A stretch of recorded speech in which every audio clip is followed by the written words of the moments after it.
tayo, mga kapatid, bilang magbibigay po ng reverence sa salita po ng Diyos. Sa sulat po ni Apostol Juan, sa pahayag sa chapter 14, basahin ko po yung verse. Ito ang sabi, mga kapatid. Chapter 14 ng Revelation, verse 6. Nakita ko ang isang anghel na lumilipad sa gitna ng langit, na may mabuting balita na walang hanggan, upang ibalita sa mga nananahan sa mundo at sa bawat bansa, sa bawat angkan, wika at bayan. At sinasabi niya ng malakas na tinig, matakot kayo sa Diyos, magbigay kaluwalhatian sa Kanya, sapagkat dumating ang panahon ng Kanyang paghatol. Sumamba kayo sa gumawa ng langit at lupa, ng dagat, ng mga bukal ng tubig. Manalangin tayo sandali. Dakilang Ama, basbasan niyo po ang inyong salita. Kami mga tao na walang karapatan na magpaliwanag ng inyong salita ayon lamang sa sarili naming haka. Ang aming panalangin, Ama, gabayan niyo kami. Gabayan niyo po ang inyong alipin, ang inyong anak. Gabayan niyo po ang bawat anak niyong nandito ngayon. Nabuksan niyo ang aming unawa, sasabihin sa amin ng inyong espiritong makalangit. Ito ang aming samo, Ama. Hinihiling namin ang lahat ng ito. Pakasakdalin niyo kami, patawarin niyo kami, kahabagan niyo kami. Sa pangalan ni Jesus, Amen. Makakaupo po tayong lahat, mga kapatid. Batiin natin ang ating mga katabi, sabihin natin, God bless you, sabihin po natin. Ayan, God bless. Ayan. Purihin ang Diyos. So mga kapatid, no, sa gabing ito, no, mahalaga po na malaman po natin, no, yung tinatawag po na mabuting balita, no, kasi mag-Holy Week na, no. Kailan po Holy Week? Kailan daw po yung schedule ng Holy Week? 16. April 16 ate, no? So third, no? Third po. Third week. 13. Yan po. 30 celebration. Opo. So, ang Easter, ang ano po, ang Palm Sunday ay ano? Oo, April 15 dito. 13, 13, tama, no? At malapit na po. No? Malapit na po. Next Sunday na po pala. Ayan, so, imbis na guguli natin, mga kapatid, no, sa kasiyahan, yung mahaba-habang bakasyon na yan, maganda malaman natin kung ano bang ibig sabihin ng mabuting balita. Amen po ba? Yan, so, sabi po ng Biblia sa atin, ang mabuting balita po, ako may narinig ako, no, hindi ko pala narinig, nabasa ko, may isang pastor na American, na ang sabi niya, nang siya'y tanungin, sabi sa kanya, Pastor, may tanong ako, pakipaliwanag na kung ano ang ibig sabihin ng gospel o mabuting balita. Yung simple lang, no, yung maiintindihan ng tao. Ito sagot niya. Sabi niya, ganito po kapatid, no, ang mabuting balita ay ang Diyos. Ganun lang, no? Simpleng sagot. Sabi niya, ang Diyos ang mabuting balita. God is the gospel. Amen po ba? So, mga kapatid, kung ipapaliwanag natin ang mabuting balita, yun ang sagot po. Ang mabuting balita ay tungkol sa Diyos. Amen po ba? Kasi mga kapatid, kung bakit yun ang sagot? Kasi po, lahat ng bagay na kailangan ng tao, kanino nang gagaling? Sa Diyos. Kaya, kailangan po, kilala natin ang Diyos. Sino ang Diyos? Ano ang kanyang ugali? Ano ang kanyang karakter? Ano ba ang kanyang plano sa atin? Dapat kilala natin at alam natin ang Diyos. Sino ba ang Diyos? Kasi mga kapatid, doon tayo magkakaroon ng tinatawag na sabihin nyo nga po, spiritual. Yan, no? Doon tayo magkakaroon ng unawa sa mga bagay na spiritual kapag kilala natin ang Diyos. Amen po ba? Kaya maganda na makilala natin ang Diyos, no? Sabi po ng Bible, eto mga kapatid, no, may nakasulat po na ang sabi ng verse 6, sa mga huling araw daw, no, etong panahon natin, we are living in the end of days, ate. Sabi ng Bible, gagamitin ng Diyos ang kanyang mga anak. Amen po ba, no? Gagamitin niya po ang mga mangangaral. At ano yung isisigaw? Sabi kasi, isang anghel na lumilipad sa gitna ng langit ang nakita ko. Ang anghel po ay simbolo ng mensahe sa Bible, no? Pag sinabi nating angel, ang ibig sabihin po messenger, no? Mensahero, no? Ang anghel na salita, hindi po yun yung may pakpak, no? Nalilipad-lipad. Baka yun ang iniisip nyo pag anghel eh. Well, bahagi ng pagiging anghel na may pakpak nga, no? Meron kang parang pakpak, no? Pero ang anghel po, ang isa sa trabaho ng anghel at yung pinakatrabaho ng anghel ay magmensahe. Naalala niyo po ba si Virgin Mary? Tama ko ba? Mababasa niyo sa Bible, no? Na nang si Maria ay isang araw, no, nasa bahay niya kung nasaan man siya, di ba may nagpakitang anghel at nagbigay ng announcement, no? Di ba? Sabi, mayroon akong mensahe sa iyo. Lahat ng anghel, kapag dumarating sa atin, may mensaheng dala yan. Alam niyo na may kwento nga na may mga nakikitang anghel, no? Ang mga tao. May mensaheng dala sila. No? Meron silang dalang balita. Kaya mga kapatid, sabi ng Bible sa atin, darating ang panahon, eto na yung panahon, na i-remind tayo ng mga mensahero. Ano yung i-remind sa atin? Ang sabi dito nakalagay, may dalang mabuting balita ang anghel na to at ang sabi, balita na walang hanggan. Mabuting balita. Ibig sabihin po, kumbaga mga kapatid, kailangan i-remind tayo tungkol sa mabuting balita. Amen po ba? Lagi tayong i-remind, no? Pag sinabi kasi natin na eternal, ibig sabihin, huwag tayong magsawa na unawain ang mabuting balita. May nagsabi nga Pastor, may tanong ako, bakit ba ang mabuting balita, bakit kailangan ulit-ulitin sa pulpito? Bakit ba dapat ipangaral? Kasi alam niyo kung bakit? Ang tao kasi madaling makalimot. Naintindihan niyo po, di ba? Normal sa atin dito, no? Bilang tao, ano tayo? Ngayon, okay ang memory natin, tama ba? Kinabukasan, wala ulit, no? Ang mood natin nagsisway ate, di ba? Yung sitwasyon ng buhay natin, kadalasan ang tao, nakakalimutan natin na may Diyos. Amen po ba? No? Madali tayong mauga kapag may krisis, pagsubok, sitwasyon ng buhay niyo atin, papanik tayo, no?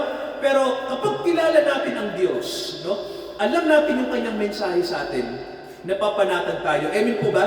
No? Hindi tayo nagpapanik no? Kumbaga naiisip natin na teka lang, no? May Diyos pala. Tama ho ba? May Diyos na gumagabay sa atin. May tumutulong sa atin. May handang magbigay sa atin ng habag. Kaya mga kapatid, ito yung unang bagay para malaman natin ano ba ang mabuting balita, no? Number 1 po, para alam natin, basahin ko po sa inyo yung nakasulat po sa aklat ni Pablo. Pakinggan niyo po to sa 1 Timoteo chapter 1. Ito po, pakinggan niyo to, maganda to, no? Ang mabuting balita ay number 1, ito ang sabi ng verse 11. Ayon sa Ebanghelyo ng kaluwalhatian ng mapagpalang Diyos na ipinagkatiwala sa akin. Sabihin nyo nga mga kapatid, blessed God. Blessed God. Ayan, no? Sabi rito, ang mabuting balita ay tungkol sa Diyos na nagpapala. Amen po ba? No? Ang Diyos po ba nagpapala? Yes. Tito, saan galing ang buhay natin? Sa Diyos, di ba? Saan galing ang pera? Sa Diyos din. So, wala tayong pag-aari. Amen po ba, no? Dito sa mundo, lahat ng bagay pahiram. Minamanage lang ate. Yun ang totoo, no? Tingnan niyo po yung anak niyo, pinamamanage lang sa inyo. Darating ang araw, iiwan kayo niyan, ate. Magsasarili yan. Tama ho ba? Kasi pansamantala mo lang, inalagaan yan. Pag lumaki na ate, ano nang mangyari? Hihiwalay na. Di ba? Minanage mo. Hindi kayo lagi magkasama. Ganun po ang totoo, no? Lahat ng bagay sa mundo, hindi nagtatagal. Napansin niyo po, di ba? Yung asawa mo ngayon, pwedeng mawala, di ba? At ito, malupit. Sabi ng Biblia sa atin, lahat ng bagay, kahit sa relasyon natin sa kapwa-tao, no? Nagbabago. Hindi siya nananatili. No? Ang nananatili lang, sabi ng Biblia sa atin, matindi to, ang nananatili lang ay ang Diyos. Mga kapatid, no? Pero dito sa mundo, pabago-bago. Walang nananatili. Ganun ang totoo, no? Kaya po, mapapansin nyo, sabi ng Bible sa atin, ang Diyos, dapat natin siyang makilala na nagpapala. Kasi, sabi ng Biblia sa atin, lahat na babago, maliban ang Diyos. Amen po ba? Ngayon ganito, ano ang koneksyon natin kapag ang Diyos ay karelasyon natin? No? Ano ba yung benefit? Sabihin nyo nga mga kapatid, benefit. Ano sa Tagalog yun? Pakinabang. No? Ano yung ating pakinabang kapag tayo ay may koneksyon sa tunay na Diyos? Ito po, sabi ni Pablo, pakinggan yung sabi niya, no? Tungkol sa blessed God. Sabi rito sa chapter 1 ng unang Timoteo, basahin ko po yung nakalagay sa verse 12. Nagpapasalamat ako sa Kanya na nagpapalakas sa akin kay Kristo Jesus na Panginoon natin, sapagkat ako'y inari niyang tapat na ako'y inilagay sa paglilingkod sa Kanya. Mga kapatid, gusto ko lang pong kunin yung salita. No? May isang salitang mahalaga. Itong nakasulat, I thank Jesus Christ our Lord who hath enabled me. Sabi sa Ingles. Kung tatagalogin natin yung salitang enable, ang ibig sabihin nun ay siya yung nagpakilos. Siya yung gumawa. Ano ate, no? May gumawa sa atin, no? Siya yung nagbigay ng lakas para magawa natin yung dapat gawin. Alam niyo po, may isang manunulat, ang pangalan niya ay C.S. Lewis, yung sumulat ng aklat na Chronicles of Narnia, no? Sabi niya, meron akong nakitang quotation niya. Sabi ni C.S. Lewis, ang Diyos mabuti, pero ang tao hindi. Sabi niya, no, hindi tayo likas na mabuti. Likas tayong nasa kasalanan. Naintindihan niyo po, no?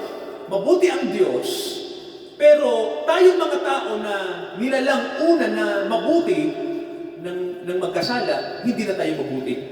Ayan no? Kaya nga, kadalasan ang Panginoon, ginagamit niya sa atin yung salitang masama. No? Sabi niya, kayong mga masasama. Kung kayong mga masasama ay binibigyan ng ulan ng Panginoon, no? Ng ulan ng Diyos, sabi ni Kristo, no? Ginamit niya ang salitang masama sa tao. No? Kayong masasama, sabi niya, no? So, hindi tayo likas na mabuti. Kaya, sabi ni C.S. Lewis, dahil mabuti ang Diyos sa atin, in spite na tayo ay masama, no? Sabi niya, dahil mabuti ang Diyos, gagawin niya tayong mabuti. Malupit ba? No? Yun mga kapatid ang ibig sabihin ni Pablo, no? Ang Diyos ang nagpalakas sa akin para makilala ko siya. Ibig sabihin mga kapatid, dahil ang Diyos ay mabuti sa iyo, at likas tayong hindi mabuti, dahil mabuti ang Diyos sa atin, ang gagawin niyang paraan para manatili ang relasyon natin sa Kanya, gagawin niya rin tayong mabuti. Amen po ba? No, kaya mabuti po ba ang Diyos? Mabuti, no? Kasi mga kapatid, ang Diyos, hindi niya pwedeng i-tolerate ang kasalanan. Yun ang maganda sa Diyos, no? Kasi gusto ng Diyos, maibalik ang tao sa mabuti, no? Maibalik na tayo sa relasyon na tinatawag natin na mabuti. Sabihin nyo nga po, mabuti. Sabihin nga po natin, mabuti ang Diyos. Ayun, ano? So, yun mga kapatid ang mabuting balita, no? Ang mabuting balita ay tungkol sa mabuting Diyos na gagawin niyang mabuti ang kanyang mga anak. Naniniwala po ba kayo? No? Kaya no, sa Bible, nakita niyo po ang mga alagad, di ba? Hindi sila perfecto, no? Napansin niyo?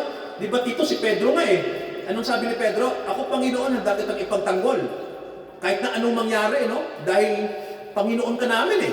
Anong nangyari mga kapatid nung hulihin ng Panginoon? Anong nangyari kay Pedro? Tama Tito, no? Yung pagkatao, dumating na napansin nyo, no? Natakot na. Tama? Pero nung una, matapang. Di ba? Pero nung huli, ano na po? Naduwag na. Ganun na, no? Pero, tandaan natin, no? Ang Panginoon po ba ay medyo nagtampo ba sa kay Pedro? Nagkatitigan sila, no? Doon sa nangyaring hulihan, eh. Nung pumilaok yung manok dito, no? Sa mga pelikula, nagkatitigan, eh. Kumbaga nangyari, no? Sabi ng Panginoon, kita mo na, di ba? Ako ipagkakanulo mo rin, di ba? Sabi niya. Pero, ang Panginoon dahil gusto niya si Pedro ay mabago. Amen po ba? Si Pedro hindi niya iniwan. Amen po ba? No? Nanatili ang Panginoon, kahit iniwan siya ng alagad na ito, pero tinulungan niya pa rin. Tama ho ba? At si Pedro, mga kapatid, ay pinagpala. Amen po ba? No? So, tama ang Bible. Ang Diyos ay mabuti, kaya gagawin niya rin tayong mabuti. Ikalawang bagay, mga kapatid, no? Pag ang pinag-uusapan ay ang mabuting balita. Ang Panginoon, itong sabi niya sa Mateo, pakinggan niyo to, Mateo chapter 16, ito ang sabi po ng verse 24. Nang magagayon sinabi ni Jesus sa kanyang mga alagad, kung ang sino mang tao na ibig sumunod sa akin, tumanggi sa kanyang sarili, pasanin ang kanyang krus at sumunod sa akin. Okay, sabihin niyo nga mga kapatid, pagtakwil sa sarili. Sabihin niyo nga ba? Pagtakwil sa sarili. Ano ba? Okay, may tanong tayo, no? Maganda tong tanong na to. Ano bang mayroon sa sarili? Alam niyo po ba ang sarili kasi natin, puro nega. Ate, no? Puro nega. Kasi bakit? Yung ano pa lang po yung word na sarili. Ang tao kasi, likas sa atin ang pagiging selfish. Naintindihan niyo mga kapatid? No? Tayong mga tao, likas sa atin na tayo ay makasarili. No? Likas yan. Alam niyo po ba ang Diyos ay hindi selfish? Alam niyo po ba? Ang karakter ng Diyos ay selfless. Ganun ang kanyang ugali. No? Hindi ang Diyos selfish. No? Mali yung iniisip ng mga tao na, ito nga may nagsasabi na, bakit daw? Pag mayroon daw achievement ng tao. No? Naalala ko to sa Facebook, nabasa ko, no? Ewan ko kung engot siguro to nung walang alam eh. Sabi niya, bakit daw ang mga born again Christian daw, pag may achievement daw, halimbawa mayroon kang halimbawa nanalo ka sa Olympics, bakit mo raw sinasabing glory to God? Samantalang ikaw daw yung naka-achieve. Ikaw daw yung nanalo. Well, maraming sumagot doon, binas siya. Sabi, Brad, sabi sa kanya, saan ba galing yung ability ng tao para ma-achieve ang isang bagay? Di ba mga kapatid, kanino galing? Sa Diyos. No? Kaya mga kapatid, kung tulad nito, ignorance. No? Ignorante ito kasi, kaya kung bakit ignorante ang tao, kasi selfish ang tao. No? Kumbaga po, tayo, inaalis natin ang Diyos sa eksena pagdating sa buhay natin. No? Ang gusto ng tao, ang achievement, tayo lang ang naka-achieve. Parang ganun. No? Tayo mga tao, parang tayo more on self Sarili lang natin yung bida, tungkol sa atin ang dapat mangyari, no? Di ba, isipin niyo mga kapatid to, no? May maraming tao po sa panahon natin, na kahit sa pananampalataya, alam niyo, laging binibida sarili. Napansin niyo po, ganito, dahil sa, sinasama rin naman ng Diyos. Kaya lang, ang madalas sinasabi ganito, dahil sa aking pagiging moral, dahil sa aking pagiging religyoso, dahil sa aking pagiging, ako ay nagpapakabuti, ginagawa ko to, kaya mabuti ang Diyos sa akin eh. Napansin niyo po ba? Self-righteousness. Napansin niyo po ba yung mga kapatid, no? Ako nga may na-encounter ako na hindi ko nasasabihin yung religiyon. Sabi niya na, ako hindi ako tulad ng iba dyan, ng bababae. Ako tapat ako sa asawa ko. Ganun-ganun siya. No? Well, maganda yun, kasi tapat talaga. Well, pero sabi niya, hindi ako tulad ng iba dyan. May mga tao dyan na prostitute, kahit lalaki, prosti. Ako, malinis talaga ako. Mga ganun-ganun, no? Nakita mo na pati pagka-self-righteous na to. Parang na to, no? Nagpapakabuti na siya sa sariling kanya, no? Well, sa Bible, mga kapatid, sabi ng Panginoon, kapag kilala natin ang totoong Diyos, hindi tungkol sa atin ang issue, no? Hindi yung pagpapakabuti natin, kundi ang sabi pa nga ng Panginoon, itakwil mo ang iyong sarili. Amen po ba? No? Ibig sabihin, matuto tayo na hindi ang sarili ang bida pagdating sa tinatawag na, na unawa tungkol sa Diyos. No? Ang Panginoon sinabi niya to, na hindi tungkol sa atin, no? Kundi kung ano ang ginawa ng Diyos para sa atin. No? Yun ang issue. Kasi mga kapatid, ang gospel hindi nagsisimula sa tao. Amen po ba? Hindi nagsimula sa tao ang gospel. Saan nagsimula ang gospel? Kanino galing ang mabuting balita? Tama, sa Diyos, no? Kay Jesus Christ, hindi sa tao, no? Tayo ang makikinabang yan. Pero hindi tayo ang starting point. No? Ito po, pakinggan nyo, no, yung nakasulat sa unang Korinto, Tingnan niyo to mga kapatid, no? Pansinin niyo to. Unang Korinto chapter 2, pakinggan niyo to, maganda to. Basahin ko po yung verse sa inyo, no? Sabi rito, verse 4. Chapter 2, unang Korinto, verse 4 and 5. Ang aking pananalita at ang aking pangangaral ay hindi sa mga salitang paghikayat ng karunungan. Di ba? Sabi rito, ang pangangaral daw na dapat marinig ng tao, no? Hindi tayo nangangaral para mag-entertain ng tao. Nakikinig po ba? Ang pulpito, pagdating sa usapin ng salita ng Diyos, ang isang mangangaral na totoo, hindi ka nang-entertain ng tao. Tama po ba? Hindi ka nagpapatawa, hindi lang ganun. Pero may mga preacher na pwedeng gamitin yun, pero hindi yun ang issue. No? Hindi tayo gumagamit ng psychological. Alam niyo po ba na maraming mangangaral ngayon, no, na ang approach psychological, di ba? Para lang ang tao makinig. Di ba, no? Ginagawang entertainment, ginagawang platform ng politika ang simbahan. Naintindihan niyo mga kapatid yung ibig kong tukuyin dito, no? Sabi ng Bible sa atin, ang nakasulat po, tingnan niyo po ang sabi, hindi panghikayat ng tao ang pangangaral ko, sabi ni Pablo. Hindi ako nagsasalita para lang ang tao makinig sa akin. Sabi niya, no? Pakinggan niyo to, maganda to. Sabi niya, kundi nagsasalita ako sa patotoo ng Espiritu ng Diyos. Sabi niya rito, at sa kapangyarihan ng Diyos. Di ba, no? Mapapansin niyo rito mga kapatid na na inaalis ni Pablo yung strategy na ginagawa karaniwan sa mga tao lang para makinig. Ang totoo nun, ang tao talaga, pagdating sa Diyos, hindi tayo makikinig. Alam niyo ba yung mga kapatid, no? Alam niyo ba na likas sa atin na mahirap makinig kapag ang pinag-uusapan ang Diyos? Makikinig lang tayo kapag ang pinag-uusapan sarili. Tama po ba? Tingnan niyo pag ang pinag-uusapan pera at tungkol sa tao. Nakikinig po ba tayo? Opo. Nakikinig dito. Pag pera, tao, tungkol sa tao ang pinag-uusapan, related tayo. Pero kapag ang naririnig natin ay tungkol sa Diyos, hindi tayo makarelate. Tama ko ba, Tito? Totoo yun, no? Kaya mahirap mangaral. Yun ang totoo, no? Kaya tingnan niyo po, sa pangangaral, gumagawa ng strategy ang mga mangangaral. Halimbawa, pumunta ka na lang dyan sa mga parokya, no? Maririnig mo yung salita ng pare, may politika, entertainment. Di ba napansin niyo ba? Sa ibang simbahan, ganun din, no?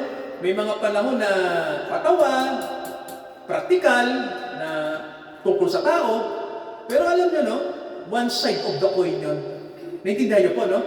Ang dapat nating marinig ay tungkol sa Diyos. Sino ang Diyos? Ano ang kanyang intention sa atin? Hindi pwede mga kapatid na ang naririnig lang natin yung sarili natin, no? Nakikinig po ba, no? Hindi yun ang mabuting balita Ang mabuting balita, hindi yung ginawa ng tao sa Diyos. Ano ang ginawa ng Diyos para sa atin? Naka-reverse. Amen po ba? No? Ano ang ginawa ng Diyos para sa atin? Nakita kasi ng Diyos, yung lahat ng ating ginagawa para sa Kanya, hindi sapat. Amen po ba? Alam niyo po ba na kahit yung pinakamabuti natin gagawin sa Diyos, hindi pa rin papasa sa Diyos? Nakikinig mga kapatid, di ba? Hindi papasa. Kasi, alam ng Diyos, ang ating kalooban may yabang. Alam ng Diyos siya, no? Kilala niya tayo. Ang ating kalooban ay may pride, no? Kaya nga sa langit, wala kang maririnig na kwentuhan na ganito. Biruan lang to, biruan. Sa langit na walang ganitong kwentuhan. Bakit ka nandito sa langit, Brad? Kasi ganito. Lahat ng listahan nandito. O yan, maano ako Lahat ng mabubuting bagay ginawa ko, kumbaga nagyayabangan. Sa langit, wala nagyayabangan. Alam niyo sa langit ang pinag-uusapan kung ano pag nandun ka? Tungkol kanino? Tungkol pa rin sa Diyos. Pag tinanong, ba't ka nandito sa langit? Mabuti ang Diyos sa akin Hindi sasabihin ng mga tigalangit na dahil mabuti ako. Walang ganun doon, Ang Diyos ay mabuti. Kaya ako nandito. Kaya mga kapatid, sabi rito ni Pablo, upang ang inyong pananampalataya, huwag masalig sa karunungan ng mga tao, kundi sa kapangyarihan ng Diyos. Amen po ba?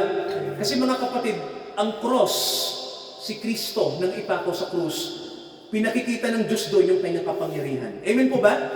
Nang ipako ang Panginoon sa krus, ang tingin ng mga tao doon, kasi ate, ang cross kasi ay isang kahiyahiyang kamatayan. No? Noong araw, Tito, ang cross ay isang death sentence na embarrassing. Ibig sabihin, ate, ay nakahihiyang kamatayan, no? Kasi alam niyo ang totoo, ito dinadamitan lang ng tao eh.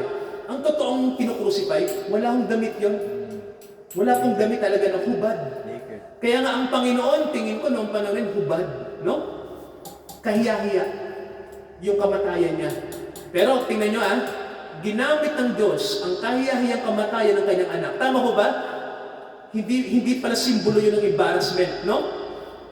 May namatay pala para sa atin. Amen po ba, mga kapatid, no? Kapangyarihan ng Diyos, pinakita ng Diyos doon. Kaya sabi ni Pablo, kami, nangangaral kami, hindi ng karunungan ng tao. No? Nangangaral kami tungkol sa kapangyarihan ng Diyos. Amen po ba, mga kapatid, no? Yan ang mabuting balita. Ito yung pangatlong bagay, no? Tungkol sa mabuting balita. Basahin ko po sa inyo yung Romans 1. No? Ito ang sabi, ito yung ating huling verse, mga kapatid, no? Pakinggan nyo to. Maganda to. Sabihin nyo nga po, matuwid ang Diyos. Sabihin nyo po, matuwid ang Diyos, no? Ito po may nakasulat sa Romans 1, ito ang sabi ng verse 16. Hindi ko ikinahihiya ang mabuting balita. Anong sabi ni Pablo, mga kapatid, may word din. Ano narinig nyo? Hindi niya ikinahihiya, no? Sa palagay niyo po, bakit si Pablo nagsabi ng gano'n? Hindi ko ikinahihiya. Alam niyo kung bakit? Kasi, pag nangangaral noong araw dito, kapag nangangaral tayo tungkol kay Jesus, ang madalas sinasabi ng mga Kristiyano, napako sa cross, di ba? Di ba sabi ko nga sa iyo, embarrassment, di ba no? Ang cross, nakakahiya. Kasi lahat ng namamatay sa cross dito, nakakahiya. Ganun yun, ibig sabihin, embarrassing, no? Parang, pag may namatay sa cross, hindi ka pinag-uusapan eh. Sa kanila, ang cross ay parang, sabi nga dito, sinumpa. Ano? Sinumpa ang nasa cross. Kaya, mga kapatid, malupit ito, no? Sabi rito ni Pablo, hindi ko to ikinahihiya. Bakit po? Sabi niya, ito yung kapangyarihan ng Diyos sa ikaliligtas ng bawat sumasampalataya. Amen po ba? Okay, ngayon, ano ang cross? Ano ang pinapakita sa cross? Ano ba yung pinakikita nun? Basahin natin yung verse 17. Sabi rito, sapagkat ang pagiging matuwid ng Diyos ay nahahayag. Sabihin nyo nga mga kapatid, matuwid ang Diyos. Ayan, no? Yung palang ibig sabihin, mga kapatid, no, ng kamatayan ni Kristo sa cross. Ang ibig sabihin pala, pinakikita ng Diyos na matuwid siya. Tanong, bakit po? Kasi ganito, bakit matuwid ang Diyos sa paraan na yon? Kasi ganito, ang tao, alam ng Diyos, hindi natin kayang iligtas ang ating sarili. Amen po ba? Mga kapatid, no? Alam ng Diyos na hindi natin kayang ituwid yung sarili natin. Amen po ba? Kaya doon sa cross may ipinakita siya. Tinuldo ka ng Diyos yung sarili natin. Doon sa cross. Makinig kayo, maganda to, no? Ang cross, mga kapatid, simbolo yan ng ating kasalanan. Kinuha ng anak ng Diyos yung kasalanan natin, mga kapatid, no? Kaya kailangan may mamatay para sa atin kasi ang totoo nun, ang ating sarili kasi ay talagang nasa sumpa. Yun. Di ba Tito? Ang paraan lang para ang sumpa matapos, yung hinihingi ng batas ay dapat mangyari. Di ba, tita? Ay ate, ang sumpa kasi, ang curse, ibig sabihin, yun ang kabayaran ng kasalanan. No? Yun ang parusa, kumbaga ng Diyos. May tanong ako, ang isang sentensya, para mabayaran, anong dapat gawin? Kapalagay niyo po. Ano, Tito? Ano pa? May parusa, Tito, ang ibig sabihin, no? Ang isang bagay may parusa. Tito, pag nangyari na yung parusa, eto na, ano na po ba? Bayad ka na kapag nangyari na yung parusa. Pag nangyari na po, opo, no? Kasi, ibig sabihin po nun, yun yung bayad. No? Kaya, sabi ng Bible sa atin, ang paraan lang para ang kasalanan ay masatisfy yung tinatawag na standard ng Diyos, kailangan ang kasalanan maputol sa pamamagitan ng kamatayan. Sabihin nyo nga mga kapatid, kamatayan. Alam nyo kung bakit tayo namamatay? Tito, alam nyo ba kung bakit ang tao namamatay, di ba? Bakit po? Bakit tayo namamatay? Sa laman. Tama. Kasi itong katawan natin may curse, ate. Nakikinig po ba? Alam mo siyang yung katawan mo, may curse, katawang lupa. Balang araw, tayong lahat, Tito, no, tayong lahat, haharap tayo sa kamatayan. Kasi alam ng Diyos may sumpa yan. Ang paraan lang ng Diyos para mawala ang sumpa, kailangan patayin yung sumpang nandyan. At yun ay ang kasalanan. Amen po ba?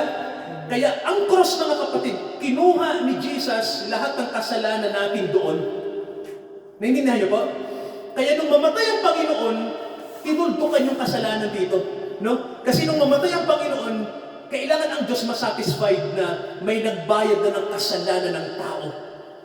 Lupit, no? Kasi mga kapatid, lahat ng ating mabuting gawa, hindi mababayaran ang kasalanan. Lahat ng moralidad natin, lahat na ng kabutihan ng tao pagsamasamahin, hindi tayo papasa sa Diyos. Isang paraan lang ang kailangan. Kailangang mamatay ang kasalanan. At ang gagawa nun, hindi tayo. Kasi mga kapatid, tayo ang ano dito, ang involved eh. No? May ibang dapat gumawa. At ang gumawa dito, walang iba kundi ang anak ng Diyos. Amen po ba? Kaya sabi ng Bible, pinakita ng Diyos doon, nang mamatay ang kanyang anak, matuwid siya. Amen po ba? Kasi nagbigay siya ng daan dito, no? Ibinigay niya ang access sa atin para ang sino mang tao na gustong maligtas. Di ba, Tito? Ang kailangan niya lang gawin, magsisi sa lahat ng kanyang kasalanan at sampalatayanan sino? Ang Diyos. Tama, ang Panginoong Jesucristo. So mga kapatid, mabuting balita po ba ang balita ng Bible? Opo, mabuting balita. Kasi pinakikita ng Diyos ang kanyang pag-ibig sa atin. Amen po ba? No? Ang hindi natin kayang gawin, sinong gumawa? Ang Diyos. No? Yung mabuting gawa na hindi natin kayang gawin, sinong gumagawa? Ang Diyos pa rin. No? Lahat ng bagay na mabuti ay galing kanino po? Galing sa Diyos. Sana mga kapatid, nawa, ma-appreciate natin ang Diyos. Amen po ba? Sa kanyang ginawa. Di ba dito, no? Mahalin natin siya, no? Kasi, alam niyo po, totoo, ginawa niya lahat sa atin. Amen po ba? Dito, di ba, mahirap gawin, di ba ate? Mahirap gawin sa isang kaibigan, bilang tao, na ibigay mo, no? Yung pinaka-the best, di ba? Na isakripisyo mo ang buhay mo sa isang tao. Lalo na kung alam mo masama ang tao. Sabi ni Pablo yun eh. Pero, iba ang Diyos eh. Ginawa niya lahat para sa atin. Amen po ba? Hindi nag-atubili ang Diyos na iwanan tayo sa ere. siya nag-initiate para tulungan tayo. Mabuti po ba ang Diyos?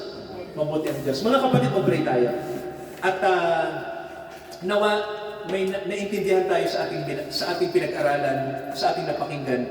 Dakilang Ama, bigyan niyo kami ng unawa sa salita niyo.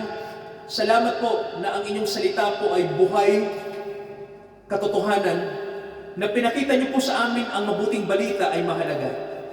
Dahil sa mabuting balita, ginawa niyo kaming mabuti.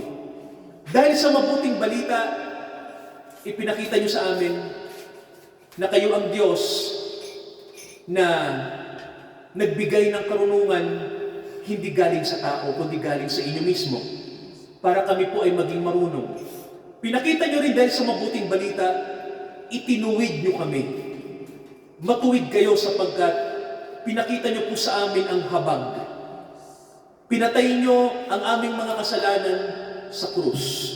Dakilang Ama, nawa, dahil sa inyong ginawa, sabihin lagi namin, every day, every morning, every night, sabihin lagi namin, sa inyo ang kaluwalhatian at kapurihan. Dakilang Ama, wala kaming ibang itataas dito sa household, kundi kayo lang. Kayo lang po ang itinataas namin. Dakilang Ama, pagpalain niyo ang mga kapatid. Pagpalain niyo po sila Tito, sila Ate, sila Christy Chantal, ang aking may bahay, sila Tita, ang tahanan ito, ang lahat ng aming mga kapatid dito sa De La Costa, dito sa Caloocan. Ama, nawa, ang pag-ibig namin sa inyo ay manatili, ang aming pagpupuri sa inyong pangalan dahil mabuti kayo. Suklian namin ang inyong mabuting ginawa sa amin ng paglilingkod. Huwag kaming tumigil na magsabi sa inyo, mahal ka namin, dakilang Diyos.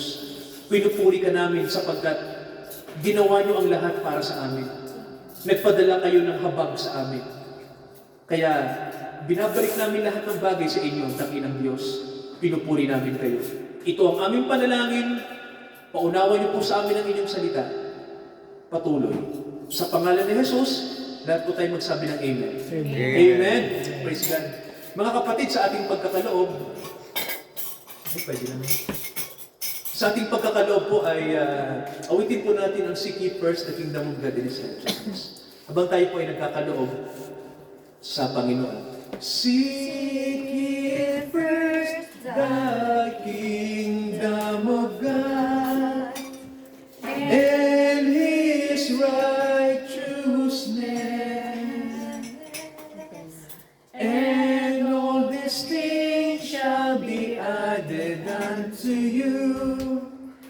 Hallelujah, hallelujah,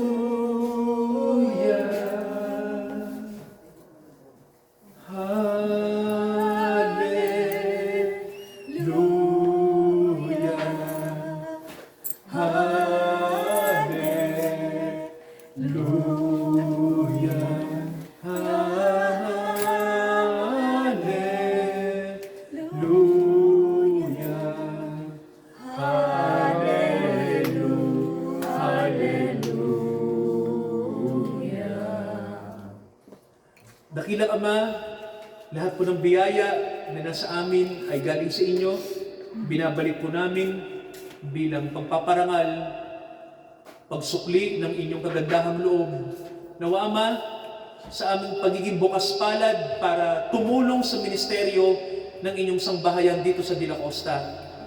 Naniniwala kami, Ama, na kung kami ay bukas palad sa pagkakaloob, pagbibigay, hindi nyo kami pagkukulangin. Naniniwala kami, Ama, na hindi nyo pagkukulangin ang inyong mga anak. Dumaan man kami sa krisis ng buhay, aalalay kayo sa amin, gagabay kayo sa amin. Pagpalain niyo po ang mga kapatid na patuloy pong ipinaglilingkod ang lahat ng kabuhayan nila para sa inyo.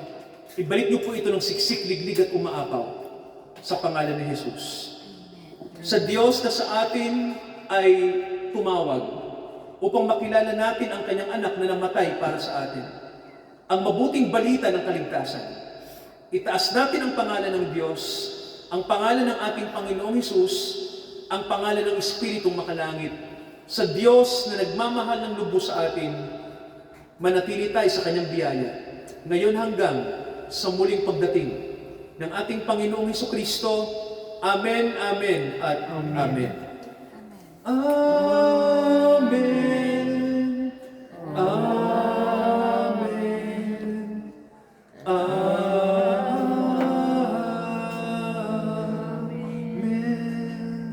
Batiin natin yung mga katabi natin. God bless. Sabihin po natin. God bless. God bless po sa ating lahat, mga kapatid. God bless po. God bless dito, ate. God bless po. God bless po.